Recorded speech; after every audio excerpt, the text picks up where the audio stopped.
पवन सिंह ने तो माहौल बना दिया है भैया काराकाट में। ये हम नहीं कह रहे हैं, लोग कह रहे हैं, वहाँ की जनता कह रही है। उपेंद्र कुशवाहा की ऐसी मुश्किल बड़ी है, वो बेचारे पानी मांग रहे हैं। पवन सिंह ने साफ तौर पर एनडीए के उम्मीदवार की खटिया खड़ी करने में कोई कोर कसर नहीं छोड़ी है। भले ही गांव के बूढ़े बुजुर्ग कह दें कि नचनिया है बजनिया है वोट नहीं देंगे, लेकिन जो उनके बेटा हैं जो भोजपुरी गाना दिन भर सुनते रहते हैं, खाली झमकौला से हुई पावर एजे से शुरू होला, उसको वोट देने से कैसे रोकेंगे। कहा जाता है ना खेलेंगे न खेलने देंगे। वही पवन सिंह ने कर दिया है। न वो जीतेंगे न वो जीतने देंगे उम्मीदवार को। किसके उम्मीदवार को? एनडीए के उम्मीदवार को। क्योंकि बिहार में जाति के आधार पर, कास्ट के आधार पर ही यहाँ पर सब कुछ होता है। कितना लड़ाई झगड़ करके एनडीए से, मोदी जी से किस तरीके से उन्होंने उपेंद्र कुशवाहा एक सीट लिया है, उसमें भी पवन सिंह ने उनको दिक्कत कर दिया। खाली झमकौला से हुई पावर एजे से शुरू होला और एजे ख़त्म। जी बिल्कुल, आप सही समझ रहे हैं और सही सुन रहे हैं। हम बात कर रहे हैं भोजपुरी के सुपरस्टार और पावर स्टार कहे जाने वाले पवन सिंह के बारे में। पवन सिंह ने तो माहौल बना दिया है भैया काराकाट में। ये हम नहीं कह रहे हैं, लोग कह रहे हैं, वहाँ की जनता कह रही है। एनडीए के उम्मीदवार हैं उपेंद्र कुशवाहा। उपेंद्र कुशवाहा की ऐसी मुश्किल बड़ी है, वो बेचारे पानी मांग रहे हैं। पहले तो राजा राम सिंह से उनकी टक्कर थी, जो कि सीपीआईएमएल के उम्मीदवार हैं। अब देखिए पवन सिंह से उनकी टक्कर हो गई है। पवन सिंह ने साफ तौर पर एनडीए के उम्मीदवार की खटिया खड़ी करने में कोई कोर कसर नहीं छोड़ी है। पवन सिंह के बारे में कुछ बताने की ज़्यादा ज़रूरत नहीं है कि कितने उनके फैन फॉलोइंग हैं, कितने उनके चाहने वाले हैं और किस समाज से आते हैं और किस वोट बैंक पर उनका पकड़ रखता है। भले ही गांव के बूढ़े बुजुर्ग कह दें कि नचनिया है बजनिया है वोट नहीं देंगे, लेकिन जो उनके बेटा हैं जो भोजपुरी गाना दिन भर सुनते रहते हैं, खाली झमकौला से हुई पावर एजे से शुरू होला, उसको वोट देने से कैसे रोकेंगे। तो चलिए शुरुआत करते हैं खबर की। खबर यह है कि पवन सिंह ने माहौल टाइट कर दिया है काराकाट लोकसभा क्षेत्र में और एनडीए की मुश्किल बढ़ा दी है। एनडीए के उम्मीदवार हैं उपेंद्र कुशवाहा, मौजूदा सांसद हैं महाबली सिंह। महाबली सिंह का टिकट काट करके उपेंद्र कुशवाहा को काराकाट लोकसभा से उतारा गया और सीपीआईएमएल के उम्मीदवार हैं राजा सिंह, उपेंद्र राजा राम सिंह। उपेंद्र कुशवाहा राजा राम सिंह दोनों कोयरी जाति से आते हैं और दोनों की आपस में टक्कर थी। लेकिन ये क्या हो गया भैया, बीच खेल में पवन सिंह धाकड़ उम्मीदवार आ गए। वो जीते न जीते लेकिन माहौल ख़राब कर देंगे। कहा जाता है ना खेलेंगे न खेलने देंगे। वही पवन सिंह ने कर दिया है। न वो जीतेंगे न वो जीतने देंगे उम्मीदवार को। किसके उम्मीदवार को? एनडीए के उम्मीदवार को। और क्यों नहीं जीतने देंगे भाई, और क्या पूरा मामला है, विस्तार से आपको हम बताएंगे। क्योंकि बिहार में जाति के आधार पर, कास्ट के आधार पर ही यहाँ पर सब कुछ होता है। ये बताने की भी ज़रूरत नहीं है। उसी आधार पर उम्मीदवार का भी चयन होता है। जिस इलाके में जैसा बेस है उम्मीदवार का, जैसा कास्ट है, वैसा वहाँ पर उम्मीदवार उतारा जाता है। अगड़ा पिछड़ा जाति सब कुछ देखा जाता है। तो काराकाट लोकसभा क्षेत्र और आरा लोकसभा क्षेत्र जो कि पवन सिंह का है, ज़्यादा कोई अंतर नहीं है। भले ही कागज़ में कुछ अंतर दिख जाए, लेकिन ज़मीनी तौर पर कोई अंतर आपको नहीं नज़र आएगा। आरा लोकसभा क्षेत्र में, आरा में पवन सिंह का होम टाउन है, घर पड़ता है। लेकिन उससे जस्ट बगल काराकाट, जहाँ पर राजपूतों की संख्या अच्छी खासी है, सवर्णों की संख्या अच्छी खासी है, भूमियार अच्छे खासे हैं, ब्राह्मण अच्छे खासे हैं, कोयरी कुर्मी की बात करें तो मिला जुला करके वो भी ठीक है। जिसके कारण उपेंद्र कुशवाहा सांसद भी बने थे वहाँ पर। और देखिए अब फिर से टक्कर देने के लिए मौजूद हैं पवन सिंह। पवन सिंह जीतेंगे या नहीं जीतेंगे ये अलग बात है, ये मुद्दा से बाहर है। लेकिन मामला दिलचस्प उन्होंने बना दिया है। मामला दिलचस्प ऐसे बना दिया है कि हम आपको आंकड़ा से समझाते हैं और बताने की कोशिश करते हैं। राजा राम सिंह वर्सेस उपेंद्र कुशवाहा, दोनों एक ही जाति कोरी जाति से आते हैं। एक एनडीए से हैं और एक महागठबंधन यानी इंडिया गठबंधन से हैं।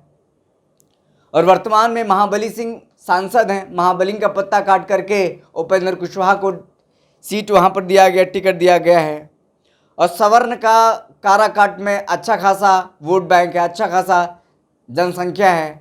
तो हम जनसंख्या के हिसाब से बात करते हैं, कौन कास्ट हावी है और कौन कास्ट इधर उधर बिदक सकता है, कौन कास्ट उपेंद्र कुशवाहा का किस्मत खराब कर सकता है। किस्मत ही कहेंगे ना उपेंद्र कुशवाहा का, कितना लड़ाई झगड़ करके एनडीए से मोदी जी से किस तरीके से उन्होंने उपेंद्र कुशवाहा एक सीट लिया है, उसमें भी पवन सिंह ने उनको दिक्कत कर दिया। भैया पवन सिंह को क्या दुश्मनी है उपेंद्र कुशवाहा से, और कोई सीट नहीं मिला था आपको, उपेंद्र कुशवाहा की मुश्किल बढ़ाने चले गए। उपेंद्र कुशवाहा अच्छे भले अच्छे खासे नेता हैं, वो संसद में जाएंगे, सदन में जाएंगे तो वो आवाज़ उठाएंगे। वो इतने मुखर नेता हैं कि वो केंद्रीय मंत्री के तौर पर इस्तीफा देकर के चुनाव मतलब मंत्री के पद से इस्तीफा देकर के वो आ गए थे। अगर उनकी बात नहीं मानी जाती है, अगर उनकी नहीं चलती है तो इस्तीफा दे देते हैं, वो सदन छोड़ करके आते हैं, केंद्रीय मंत्री इस्तीफा दे देते हैं। बीते दिन की बात है, आपने देखा भी होगा। और सड़कों पर मेहनत करते रहे, शिक्षा को लेकर के हो, किसान को लेकर के हो, मेहनत करते रहे। नीतीश कुमार की पुलिस ने उनको लाठी डंडे से पीटा, अभी अस्पताल में भर्ती करा दिया। अब बेचारे एक सीट उनको मिला है, उसमें भी पवन सिंह वहाँ पर चुनाव लड़ रहे हैं और उनका वोट बैंक काट देंगे। कैसे काटेंगे चलें विस्तार से बताते हैं। काराकाट लोकसभा में सवर्ण का अच्छा जनसंख्या है। सवर्ण का अच्छा जनसंख्या है, राजपूत ब्राह्मण भूमियार। राजपूत कितना है ये बता देते हैं। देखिए राजपूत 2 से 2.5 लाख वहाँ पर जनसंख्या है राजपूत का। और आप बात करते हैं ब्राह्मण का, ब्राह्मण भी लगभग 1 से 1.5 लाख है और भूमियार है 75,000। तो समझ जाइए 2.5 लाख अगर राजपूत है, 1.5 लाख ब्राह्मण है, 75,000 करीब भूमियार है, सवर्ण है। और आपको पता है कि पवन सिंह सवर्ण कास्ट से आते हैं, राजपूत समाज से आते हैं, और राजपूत के युवाओं में क्या क्रेज़ है, सवर्णों में क्या क्रेज़ है। भले उनके दादा वोट ना दे, उनके पापा वोट ना दे, उनके भाजपाई जो हैं वो उनको वोट देंगे, उपेंद्र कुशवाहा को वोट देंगे, लेकिन उनके बेटा पोता किसको वोट करेंगे आपको भी पता है।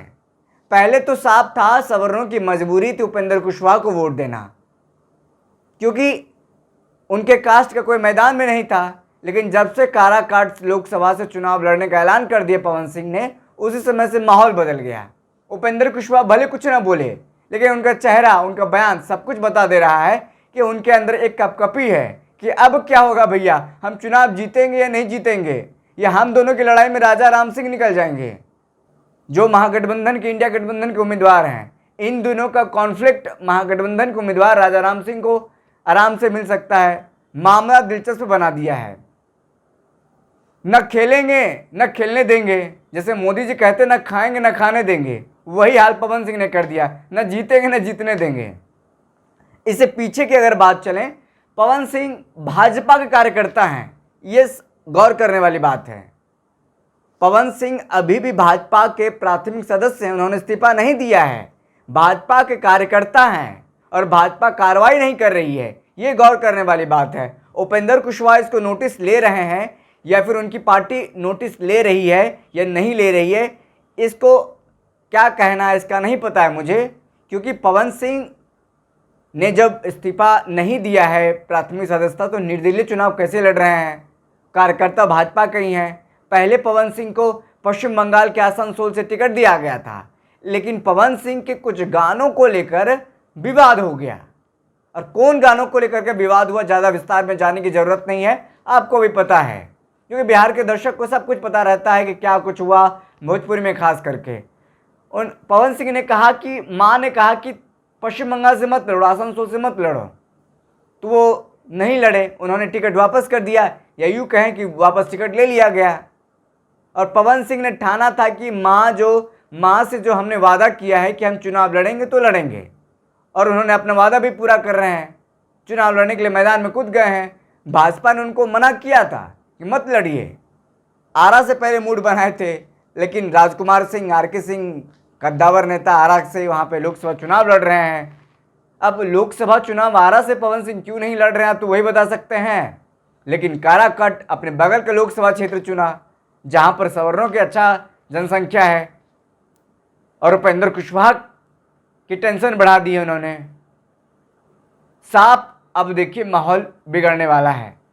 अपने अपने कुर्सी की पेटी को बांध लीजिए काराकाट लोकसभा क्षेत्र में। और पवन सिंह के भीड़, पवन सिंह जब रैली करते हैं, पवन सिंह गाड़ी के काफिला से चलते, उनके काफिला में जो युवाओं का भीड़ है, अगर वो वोट बैंक में तब्दील हो गया तो भैया कसम से बता रहे हैं उपेंद्र कुशवाहा जी हार जाएंगे।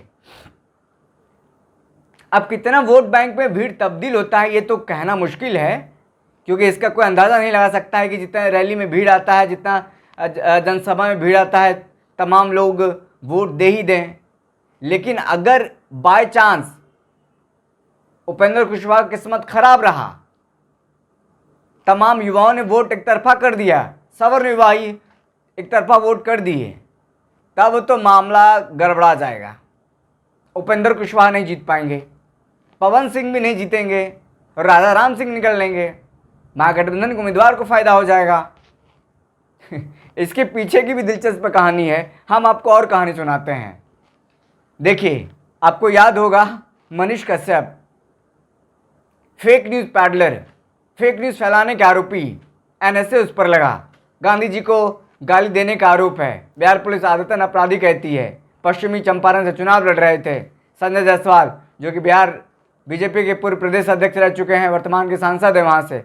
लेकिन वहाँ पर जब उनकी टेंशन बढ़ने लगी मनीष कश्यप के कारण, उनके रैलियों में युवाओं का जब भीड़ इकट्ठा होने लगा, क्योंकि युवाओं को लगने लगा कि पश्चिम चंपारण का विकास या फिर हमारे आवाज़ उठा रहा है तो इनको जिताते हैं भैया। और सभी युवा मिल करके उनको चाहने वाले जो या फिर उनको ना भी पसंद करते हैं, तो एक बदलाव का बयार देख करके कि कैंडिडेट नहीं था तो चलो युवा है, इनका साथ दिया जाए। मनीष कश्यप का साथ दे रहे थे, 1100 रुपये तमाम लोगों ने चंदा भी किया। लेकिन संजय जायसवाल वहाँ पर दिमाग लगा करके किसी न किसी तरीके से मनीष कश्यप को वहाँ से हटवा दिए, बीच का कांटा साफ कर दिया। मनीष कश्यप वहाँ से हट गया। लेकिन अब पवन सिंह को भाजपा कैसे हटाएगी? पवन सिंह जो सोच के बैठे हैं, जो उन्होंने माँ से अपना वादा किया है कि हम चुनाव लड़ेंगे माँ, हम चुनाव लड़ी माँ, तो चुनाव लड़ रहा है।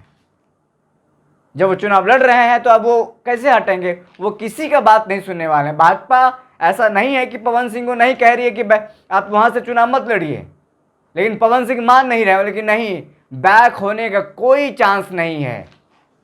कई हमने उनका इंटरव्यू सुना है, वो कहते नजर आ रहे हैं कि पवन सिंह बैक होने का कोई चांस नहीं है अब, क्योंकि फैसला ले बानी, तो फैसला एक बार जब ले बानी तो चुनाव लड़ा हम। खेला हुई, पावर एजे से शुरू हुई और पावर एजे ख़त्म हुई। तो मामला ये है कुल मिलाकर के। अगर हम बात करें कि कोयरी कुर्मी का जो वोट बैंक है वो 2 से 2.5 लाख है। अब एक तरफा पड़ेगा या नहीं पड़ेगा, क्योंकि महागठबंधन ने जो 4-5 कुशवाहा नेताओं को टिकट दिया है उसका इफेक्ट महागठबंधन पर पड़ रहा है। उनके युवा, उनके लोग महागठबंधन को वोट कर रहे हैं। एक तरफा वोट बैंक वहाँ पर उपेंद्र कुशवाहा को जो कुर्मी कोयरी का वोट बैंक है वो नहीं पड़ने वाला है, और वहाँ पर एंटी लालू और प्रो लालू का ही वोट पड़ता है, जिसके कारण उपेंद्र कुशवाहा से वहाँ से जीते रहे हैं। इस बार काराकाट मुश्किल में फंस गए हैं, इस बार उपेंद्र कुशवाहा फंस गए हैं। ना तो अब कांटा ऐसा है पवन सिंह के नाम का, ना तो निगलने में बन रहा है ना तो उगलने में बन रहा है। करे तो करें क्या? भाजपा अब हाथ पैर सब कुछ स्थिर कर लिए कि भैया हम पवन सिंह को मनाने वाले नहीं हैं, नहीं मना पाएंगे, नहीं मान रहे हैं। वो क्या करेंगे आप ही बताइए?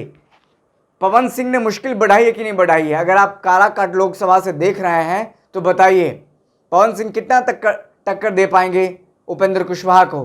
क्या आप उपेंद्र कुशवाहा को वोट करेंगे? क्या आप राजा राम सिंह को वोट करेंगे? या क्या आप भोजपुरी के फैन हैं या फिर पवन सिंह को वोट करने जा रहे हैं? इस वीडियो के कमेंट बॉक्स में कमेंट करके ज़रूर बताएं। अगर आपने अभी तक हमारे YouTube चैनल को सब्सक्राइब नहीं किया तो सब्सक्राइब कर लें। बहुत बहुत शुक्रिया।